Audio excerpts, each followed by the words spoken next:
Huwag po kayo mag-aalala, walang mawawala sa serbisyo ng PhilHealth. Mas pinapaganda pa nga namin ang pagpatakbo ng PhilHealth para mas marami pang maibibigay sa taong bayan. Sir, kung ano yung pambubudol mo ha, sumusobra na. Ginagamit mo na yan noong 2022. Paano gaganda ang serbisyo kung walang pondo? Paano gaganda ang serbisyo kung pinagkukuha nyo yung pera ng PhilHealth? Anak ng tokwa.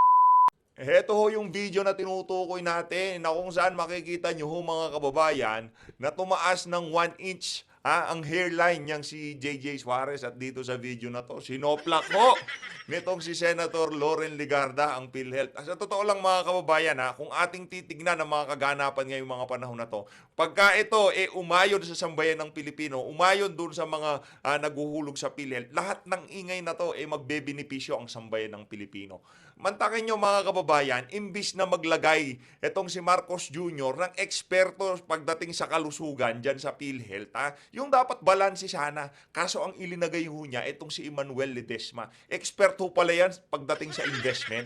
Kaya wala ho siyang pakialam para doon sa mga kababayan natin na nangangailangan ng tulong ng PhilHealth na yan. Kaya palang wala ang nasa utak nitong si Ledesma, puro investment. Doon ho pala siya magaling. Di ho siya magaling magserbisyo sa ating mga kababayan. Ngayon, kung palpak yang si Ledesma, simple lang naman ho yan. Di si Baken nitong si Marcos Jr. Eto na ho mga kababayan, bago ang lahat ng yan. Umpisahan ho natin ang ating talakayan. Dito meron hong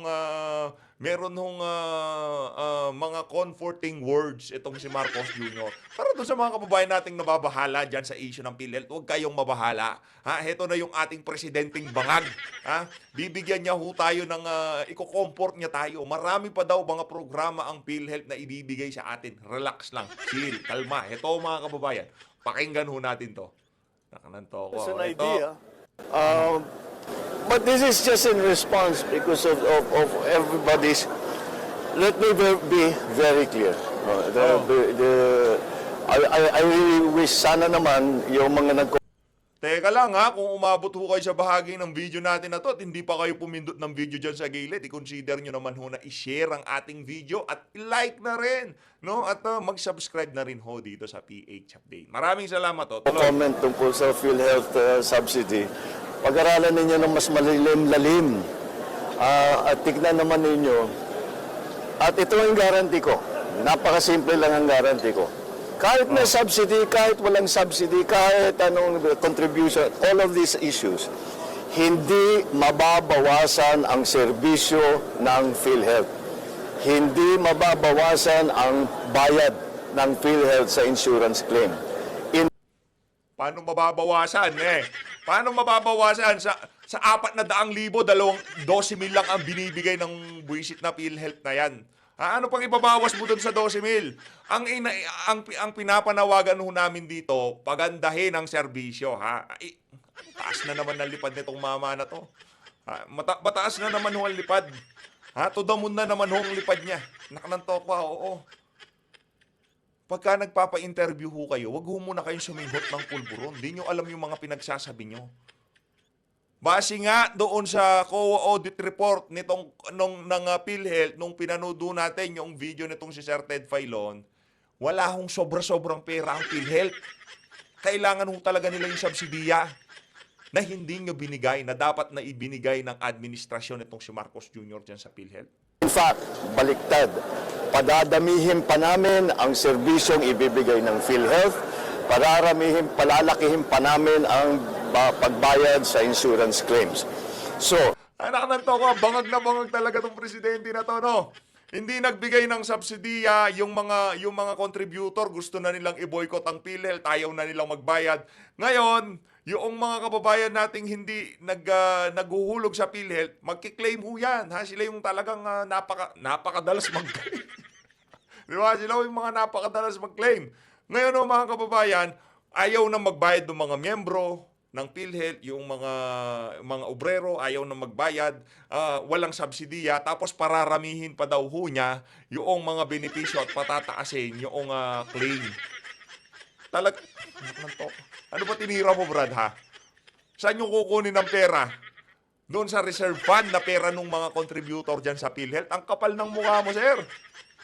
I would like to just assure everybody, huwag niyong inaalala na mababawasan ang serbisyo kahit na kanino, para sa senior, para sa mga hirap, para sa middle class, walang mababawasan kahit isang kusing. Senator Amy Marcos, yung kapatid mo nagkakalat, oh. Quite the opposite. Dadagdagan natin yan in 2025, mas dadami pa ang magiging serbisyo na ibinibigay ng PhilHealth, mas lalaki pa ang magiging payment na ibibigay sa insurance claim. Kaya Walang subsidy, ah. No? Tapos yung mga kababayan natin ayaw na magbayad dahil nga naman ng bayad sila ng bayad ng 2,000, 3,000, 5,000, buwan-buwan. Tapos ang makukuha lang ho nila pagka nagkasakit sila, 12,000. Nagbabayad ka ng 5,000 kada buwan. Kumuha ka na lang ng yung nasa labas na insurance. Ganon din naman yung bayad. Pero yung claim, malaki. Ibibigay ho sa inyo, cash. Pagka nagkaroon ho kayo ng critical illness, bibigay sa inyo talagang tumataginting na cash. Ika nga. Ngayon, magpagamot kayo dun sa mga lugar na gusto nyong pagpagamutan. Oh. Magkano ho ba? 5,000 kada buwan ang inuhulog nyo dyan sa inyong, dyan sa inyong insurance? Kung sumusweldo kayo ng mahigit sa 100,000 piso kada buwan? Mga kababayan, kung kukuha kayo ng insurance sa labas, maliban dyan sa PhilHealth na yan, baka mahigit 800 to 1,000,000 na ho yung makukuha nyo kung sakaling malagay sa alanganin yung buhay nyo. Pero sa PhilHealth, 14,000. Anak ng toko, nagbabayad ka ng 5,000 kada buwan, bibigay sa'yo 14,000. Pang-ward talaga ho yun. Pang-ward. Pang public hospital, tapos doon ka sa ward. Pero yung binabayaran mong premium, hindi mo nararamdaman. Yun ang irony doon. Yun ang pinapanawagan ng ating mga kababayan. Bakit di mo maintindihan, anak ng tokwa? Bangag ka talaga, ha? Bangag ka ba? Tayo nagagalit to kasi meron din naman ho tayo na ganyan, yung maliban sa PhilHealth. Meron din ho tayong binabayaran. Ngayon, ang problema ho dito, kung 5,000 pa lang kinakaltas dito sa mga manggagawa na automatic na nakakaltasan dyan sa PhilHealth, naku, huwag na ho kayo magbayad. Ba't ka ba magbabayad? Bibigyan ka lang ng 14,000 pagka nagkaroon ka ng major operation. Pag nag-bill ka ng 400,000, i-cover lang nila 14,000, 17,000. Ano ka lang to ko? Napakalaking kalokohan ho noon. huwag po kayo mag-aalala. Walang mawawala sa serbisyo ng PhilHealth. Mas pinapaganda pa nga namin ang pagpatakbo ng PhilHealth para mas marami pang maibibigay sa taong bayan. Sir, kung yung pambubudol mo sumusobra na. Ginagamit mo na yan noong 2022. Paano gaganda ang serbisyo kung walang pondo? Paano gaganda ang serbisyo kung pinagkukuha nyo yung pera ng PhilHealth? Anak ng tokwa. Paano gaganda yung serbisyo kung yung nakalaan na taxes galing dito sa mga matatamis na inumin at dito sa mga tobacco products, hindi nyo ibinigay yung karampatang buwis na nakukuha natin dun sa mga yon dyan sa PhilHealth. Sige nga, paano natin mapapaganda? Sige. Ano, magic? May magic wand ka? Biglang magkakalaman ng bangko ng PhilHealth? Ganun ho ba yon? Hindi nyo na nga linalagyan, kinukuha nyo pa. Anak ng tokwa. Naririnig nyo ba sinasabi nitong presidente na to? Di ba, ang labo ng logic niya? Paano gaganda kung kinukuha nyo yung pera, kinukuha nyo yung pondo? Paano gaganda kung yung subsidiya na nakalaan para dyan sa ahensya niya, ayaw nyo ibigay? Hindi ko gumagana, hindi ko maintindihan yung lohika nitong bangag na to. Alis na nga tayo dito. Punta na nga tayo dito kay JJ Suarez. Baka merong matinong sabihin nitong mama na to. Kasi doon tayo ngayon, doon sa mga merong matinong sinasabi. Ito si JJ Suarez. JJ, panat. The statement of President Marcos Jr. on the education budget. Ano po ang hakbang? Ito, education budget tayo.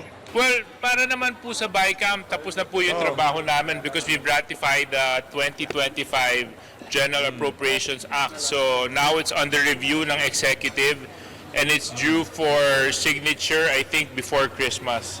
So with regards to that, kung ano man ang magiging move ng executive within this time until the signing, so antayin na lang po natin. Sir, Yeah, sorry. may calls to bring back the BICAM version to the BICAM para pag-usapan ulit. Will you recommend? Well, as of this point, wala pa pong ganong balita na dumadating sa amin. Do you see any need? I don't think there's any need for us to reconvene as a BICAM. Wala na, ano na okay na sila Sila nga gumawa ng budget, kabubuhan naman yung tanong na yun ay hindi. Kaistupiduhan naman yung tanong na yun na kung kailangan pa bang ibalik sa BICAM level yung budget na yun. Sila nga, rinatipakayan nga nila Hindi nga pumirma yung ibang mga senador, bigla nagkakagulatan, biglang ipinapadala na sa Malacanang. Alangan naman ibalik pa sa kanila. Yan na ho ang budget na kailangan nila. Bakit pa nila gugustuhin maibalik sa kanila? Because we've already ratified it in both chambers, so in both the Senate and in both the House. So we're very satisfied with the versions. Alam mo, yun talaga po yung... Kung umabot ho kayo sa bahagi ng video natin na to, mga kababayan, pakishare naman ho. Isang share lang naman dyan. Masaya na ho tayo. No? Magpapasko na, isang share lang. Magpapasko na, isang subscribe lang. Hindi, maraming salamat ho. Again, doon sa mga nagpapakulay sa susunod na video, merong mga early Christmas pakulay. Maraming salamat ho. Maraming salamat to. Nababasa ko lahat yan. Yung mga early Christmas pakulay natin. Thank you. Tricky part when it comes to budget. You know, agencies always want to have more, but unfortunately, konti po talaga at limited yung resources natin. So the balancing act for Congress and the Senate becomes very tricky. At taon-taon naman, dumadaan tayo sa mga ganitong proseso. But naniniwala naman ako sa naipasa po nating version for the 2025 budget. The government and the country can be rest assured that the programs, the projects, and the policies to further push the country forward will be implemented well. Kung kasi may mga criticisms about the cuts to the Department of Education, the PhilHealth, and then of course yung AKAP na parang natahimik lang doon yung Senate, nabigyan sila ng 5 billion. What's your take po doon sa criticism about sa budget, doon sa AKAP? Kasi nga parang sinasabi nga po nila, it's ayud, parang lagi na tayo nagbibigay ng ayuda sa mga kababayan natin. Well, unang-una, wala naman pong problemang tumulong sa tao. So, bakit po natin lalagyan ng mali siya yon? At kung titignan po natin yung pag-aaral na ginawa ng DSWD, meron po talaga tayong sektor na tinatawag po nating near poor. Paano yun? Paano yung near poor na yun? Paano yung classification ng near poor na yun? Sige nga, ipaliwanag nyo ho muna kasi paano ka ma-identify bilang near poor. Ng tokwa, lahat na lang ho ngayon near poor. Pagka medyo malaki sweldo mo, medyo maluho ka, tapos nabibiting ka, near poor ka pa rin ba nun? Ano, hindi natin alam Tama naman yung tanong dyan sa akap na yan. Puro kabalbalang kasi. Pero wag nyo sabihin sa amin na wag nyong lagyan ng malisya. Kayo lang naman mga malisyoso dyan, malisyosa, di ba? Tuwing magkakaroon ng anumang problema sa kanilang pamilya, bila napapasama sila sa sektor na mahihirap, kaya sinisiguro ng pamahalaan na nabibigyan din natin sila ng tugon dahil kung titingnan natin yung mga... Ito, pustahan tayo. Ito, pustahan tayo. Itataya ko yung isang isang earphone ko. Itataya ko yung isang earphone ko. Pagkatapos ng eleksyon, mga kababayan, 2025 midterm election, pagkatapos ng 2025 midterm election na yan, mawawala na rin ho yung akap na yan. Sige, game. O sinong pupusta dyan? O mag-subscribe na ho kayo kung pupusta kayo. Nakalipas na programa ng DSWD, parati po tayo nakasentro sa poorest of the poor. But there are also sectors of society that require assistance as well. Now, when it comes to the PhilHealth has more than enough money. At mamaya, alauna ng hapon, mag-uumpisa po yung briefing natin dito sa HOR para may paliwanag sa ating mga kababayan yung totoong kwento tungkol sa PhilHealth. And I think Jude is here, and Jude will be able to answer the PhilHealth issue with greater depth dahil nag-deliver po siya ng privilege speech kahapon. Jude, you may want to... Yeah? Sa additional budget, Yes? sa additional budget po sa House, kasi it was increased po sa BICAM level, yung budget ng House. Sir, your take lang, what is the wisdom behind the increase in the budget of the House of Representatives? I think Congress as a whole had an increase, no, including the Senate. Kung titignan nyo naman kayo mga nandito sa media, sa House, umiikot po kayo, nakikita nyo, ang dami po natin pinagagawang mga bagong structures at saka buildings. Like for example, this People Center.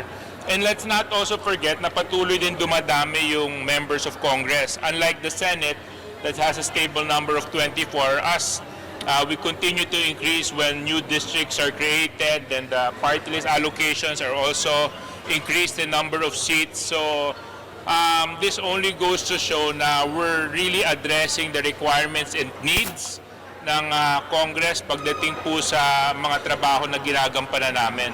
May mga pagkakataon po na nagkakaagawan po kami ng rooms pagdating sa mga committee hearings.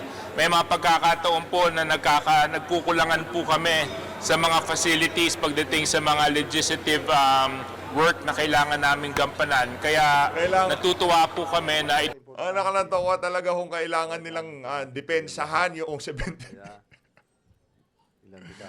yung panibagong 17 billion na ilinaan nila para dyan sa budget ng House of Representatives, mga wala. ito pong dagdag budget ay makakatulong sa mga trabahong ginagampanan namin bilang mga kinatawan ng distrito at ng mga party lists. Yes, baka would you know saan-saan pong agency kinuha ito pong budget for Congress increase and the 17B, pati po sa... Yeah, for sure it was done during the BICAM. So, hindi lang ako privy dun sa details at kung saan pinagkunan, but definitely naman, dumaan po ito sa sound discretion ng technical working group. Sir, sino daw po yung na-post for the budget cuts sa I think it wasn't, alam mo, ang problema kasi nung DepEd, panahon pa po ito nung dating secretary eh. Kasi meron pa silang hindi nagagamit na allocation for computerization. In fact, if I'm not mistaken, Hindi na ba talaga kayo titigil sa paninisi dito kay Vice President Sara Duterte? Congressman, Congressman, ano pangalan to? Congressman Robert H. Barbers, tigilan nyo ho yan, ha? Hindi na ho healthy ang mga pinaggagawa nyo na yun sa buhay nyo. Ito, tuloy natin. Nakananto ko, oh. it was Congressman Jill Bongalon who brought this up during the Appropriations Committee. Jill, maybe you can... regarding dun sa DepEd computerization, Hindi na ho tayo, at tapos na ho tayo dito kay dito sa mga crocodile na to. Rekta na ho tayo dito kay Senator Loren Ligarda, no? Kasi wala na hong matinong sasabihin niyang si Bungalon. Dito na ho tayo kay kay Loren Ligarda. Panoorin ho natin kung paano niya ginisa itong si Emmanuel Ledesma. Ito, game.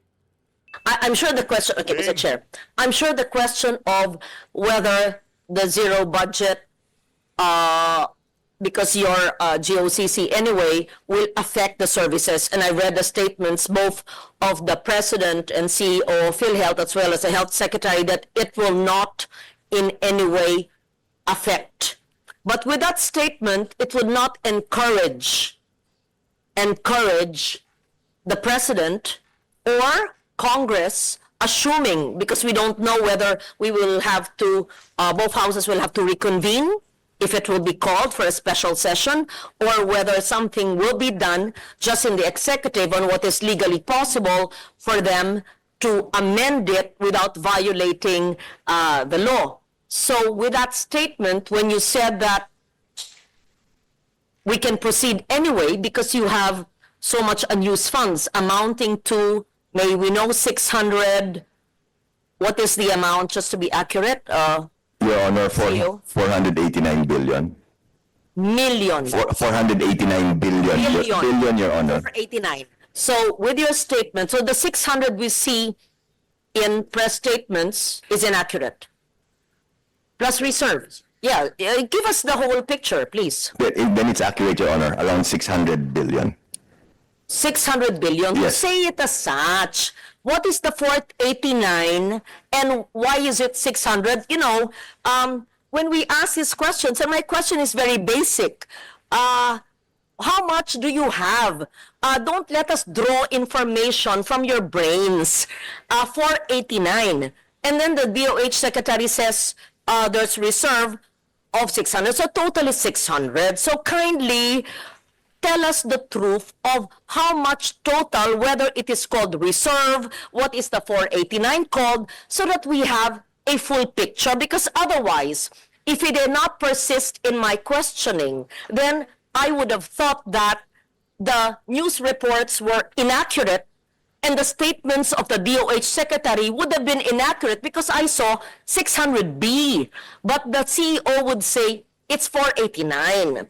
And there's a hell of a lot of difference between 600 and 489. So I would have deduced that, oh, there's some anomaly, or at least in my understanding of how much PhilHealth has. So may we request, Mr. Chair, I apologize for just being emphatic, I'm not angry, to just ask everyone very simple basic questions, because that's where we're coming from, and to just please advise us, do you need anything, or you are comfortable with what you have because it's a big amount, and the President himself has stated many times that there was not a necessity, it was not necessary to provide any budget for you. In short, meron bang ni isang mahirap na Pilipino na maaapektuhan sa pag-zero ng allocation sa PhilHealth budget? And kindly give us the definition of the 489 and the whole 600. What is the difference? Reserve. What is a 489? If the balance is reserve, what is a 489? Yeah, in simple terms. Thank you. Your Honor, apologies for the miscommunication. If I can allow my Sir Net Lim Siaco, our Head of Finance, to give you the details po of the funds. Thank you, Your Honor, Mr. Chair. But Mr. Chair, if this was already put on record earlier, then I submit, then I will just look at the records. But if the 600 detail of the funds was not yet given on record, that's important to us. Iba ang 600 sa 489. Ano ba talagang exact, 600. no, I mean, anong exact amount ng inyong reserve fund? 600, may lumalabas na 600, sabi niyo 489. That's why, Mr. Chair, I had to correct them because when I talked to the CEO just now, he said 489 and the DOH secretary said 600 and the reports in media to the public is 600. That is why he admitted it's actually 600. So kindly give us the breakdown of the 600 billion, and if the difference between 600 and 489 is reserve, how do you determine what is reserve? What is the reserve definition of terms used for? What is a 489? And give us the breakdown, please. And in what bank is it deposited? What kind of a deposit is it? Is it a time deposit? How much is the interest? And where does the interest go? So what is the principal? What bank? Who's the account officer in charge? Are these several banks? What is the, give us the details of the 600. Is it 600B? 600.1001? I mean, ano ba? Detalya po. The Filipino people need to know. And my second question would be, meron ba ni isang Pilipino na maaapektuhan dahil siniro? Hindi kami ha, wala ako sa BICAM ha, na siniro ang PhilHealth. At yung mga, pangatlong tanong, yung mga ospital at mga serbisyo na umaangal sa amin dahil kami ang nasa field na marami raw babayaran ang PhilHealth sa kanila, bakit nyo para naman kayong may rubber band sa mga pockets ninyo na may pera ayaw ilabas? Hindi nyo pera yan ha. Kayo'y empleyado ng gobyerno, parang tayong lahat ha. Babayaran nyo dapat in a timely manner lahat ng mga kinauutangan ninyo. That's fiscal discipline. I think your background is finance. Ibalanse nyo ang fiscal discipline at saka ang serbisyo sa mga nangangailangan ng mga miyembro ng PhilHealth. At nandito ang mga author ng Universal Health Care. At Naku po. Yan na po sinasabi. Ayusin nyo kasi yan. Wag tayong ano dito. Hindi ho sa nangyayari na to, ibig sabihin kawawa ba tong mga official ng PhilHealth? Hindi ho. Pati sila merong problema. May problema ang gobyerno, may problema ang administrasyon, may problema ang mga congressman, may problema ang pamunuan. Ang naaapektuhan ho, yung mga kababayan nating umaasa sa PhilHealth. Yun ho ang problema dito. Kaya yung si Ledesma ba kawawa yan? Hindi. Noon nung na-realize natin, tama nga naman yung punto. Bakit nung napunta ka sa PhilHealth, wala ka nang inatupag kundi puro investment? Anak ng tokwa, nandiyan ka para magbigay ng serbisyo. Ang ginawa mo, yung reserve fund and investment. Pambira. Apat sa universal healthcare, Malabo sa aking pag-iintindi, dahil ako rin ay isa sa mga author, ay point of care. Hindi na kailangan maglabas ng ID. Hindi na kailangan ng guarantee letter sa mayor, congressman, senator. Ay inaasikaso na sa pampublikong ospital. Inaasikaso na sa may MOA ang DOH. So lahat na. And just for the record, Mr. Chair, and the principal author and sponsor, Senator JV, and you would know that because you were my vice chair when I was finance. Even before the universal health care was enacted into law, Senator JV, what did I do? What did we do? You were my vice chair for health. I covered, as chairman of finance, every Filipino, every indigent Filipino. Sec Mina Pangandaman knows this. She's now the DBM secretary. She was with me. Alam to ni Attorney Yoli Doblon, where is she? She was the head of the LBRMO. Director Irene knows this. She was also the deputy staff of Attorney Doblon. Kaya ng national budget, wala pang universal healthcare, na lahat ng mahirap, point of care, pagpasok, hindi kailangan magpakita ng ID o GL ng lahat ng pampublikong ospital bago magkaroon ng batas. At salamat na isa batas namin. Okay, pakisagot po. Maraming salamat. Before you answer that, no, Senator Ligarda, na-discuss na po natin, Ma'am Loren, na-discuss po namin earlier ito, some sa mga questions mo. Pakisagot lang po, Mr. Renato Limsiaco, kung ano yung tama, no? Kung 600 o 489. Kasi nung budget hearing, iba yung binakita nyo sa amin na figures. So, iba't ibang figures ang lumalabas ngayon. Pangalawa, Senator Loren, pang-11th hearing ko na po ito ng Committee on Health. Naka-anim na po ako sa PhilHealth dito. At nung sabi ko nga sa kanila, wala sanang excess funds, wala sanang reserve funds, kung yung inimplementa nila ng maaga yung expand benefit packages, increase case rates. This week lang po sila nagkandara pa to increase the case rates. This week lang po sila nagkandara pa to expand benefit packages. So kung inagahan yon, walang excess funds na wawalisin ng National Treasury, walang reserve fund na makikita, at maraming pasyente ang makikinabang, yung mga mahirap nating kababayan, kung inaksyonan po ito ng maaga. Anyway, sagutin niyo po yung katanungan ni Senator Loren. Mr. Chair, pakisagot, kasi lahat ng ating pinaikot-ikot dito, sabi nga nyo, 11 hearings na. Simple lang pong tanong ko, sa inyo po nang galing yung figures nyo. Meron kayong 600 billion. Sabi nyo, yung balanse, if you deduct magkano 600 minus 489, yung diferensya nun, investment, reserve. Definition of terms, ano po yung reserve? Tapos sinabi din nyo, meron kayong 489 billion sa investment portfolio. Gusto ko maintindihan, ano ba ang ibig sabihin ng investment portfolio? What is the nature of the investment? It has to be discussed. That is not your money. That is public money. What is the risk profile? How much is the forecast revenue and for what? And what are the financial institutions where this is lodged? And I would like them to explain to us. Because, Ayan, galit na itong si Ma'am Loren. Si Ma'am Loren, kahit pa paano, ganda ng posing niya dito, ha. Kahit pa paano, balitaw natin, hindi rin ho siya pumirma doon sa budget, no, na ipinadala sa Malacanang. kaltasan lahat kami, tayo, ng PhilHealth. Kayo ang may hawak. Habang namamatay ang mga tao, humihingi ng guarantee letter ang habang proseso.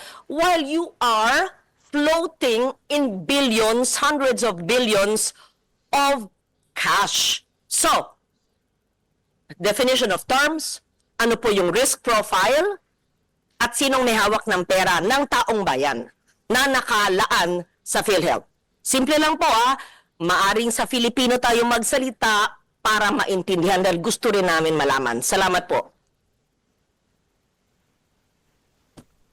Mr. Chair, pakisagot lang po na yung exact amount talaga ng reserve fund ninyo. Maraming salamat, Mr. Chair. Based on our financial report, Mr. Chair, this one is October 2024. Our reserve fund is in the amount of 281 billion pesos. This reserve fund is provided in the law that the PhilHealth should set up a reserve fund equivalent for its 2 years operation. So 281 billion pesos. And we have a surplus of 150 billion pesos, meaning from our members' equity minus the reserve fund of 281, the difference, the surplus or the excess is 150 billion pesos. Mr. Chair, honorable members of the committee. Now, as to our investment, Sandali po. Yung 281, sabi nyo, nakasaad po sa batas Apo. na kailangan. O sige, pakita nyo mamaya yung provision sa batas creating PhilHealth, right? Or the universal healthcare, which? Opo. Which? Anong opo? Dalawa po. The batas, yung batas creating PhilHealth or the universal healthcare law. Hindi po opo. Ano po sa dalawa? Ang nagsaad sa batas. At kung meron pong kayong provision, pakilagay sa record para maliwanag po, para hindi whim, para malaman ng taong bayan na may basihan. So kung 281 reserves, ipaliwanag nyo, anong ibig sabihin ng reserves? Anong batas ang nagsasaad na kailangan may 281 nakareserba? Pangalawa, yung 150 billion in surplus, paliwanag din nyo po ano yung basis niyan. Batas rin ba? Kami ba ang gumawa ng batas? Or ito ba ho, ano ang sinusunod nyo? Tapos, i-add natin si 281 at saka si 150 mula sa 600, yung balanseng yun, akin na, saan po yun ginagamit? Yan. Salamat po. Maraming salamat, Mr. Chair, Honorable Ligarda. Now, on the reserve fund po, Republic Act 7875 or the PhilHealth Law, mayroon po yung provision. And of course, it is also stated here in Section 11 of the Universal Healthcare Law that Program Reserve Fund, PhilHealth shall set aside a portion of its accumulated revenue not needed to meet the cost of the current year's expenditures as reserve fund, provided that the total amount of reserve fund shall not exceed a ceiling equivalent to the amount actuarially estimated for 2 years projected program expenditures. So ito po yung basis po natin why we're gonna set up the 2-year reserve fund in the in compliance with this provision, Mr. Chair, Honorable Ligarda. We see Section 11 of the reserve funds, and of course, it does not state the amount because amounts will differ. But based on the definition of Section 11, is 281 compliant with it, or is it over the compliance? Mr. Chair, Honorable Ligarda, this computation calculated by our Department of Finance and adopted by the management, by the board, that the reserve fund for our FS in the year 2024 in the amount of 281 billion. Proceed po with 150 surplus.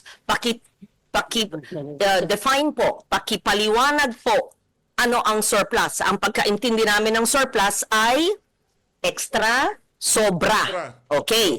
So reserve, surplus, may 431 billion pa kayo. Ayan. Paliwanag nyo yung ibig sabihin ng surplus at yung basihan ng surplus nyo, tapos yung 431, nandun na tayo. Paliwanag po nyo yung paggamit ng 431 at saan po naka-invest, ano po yung interest, ano yung risk. Thank you.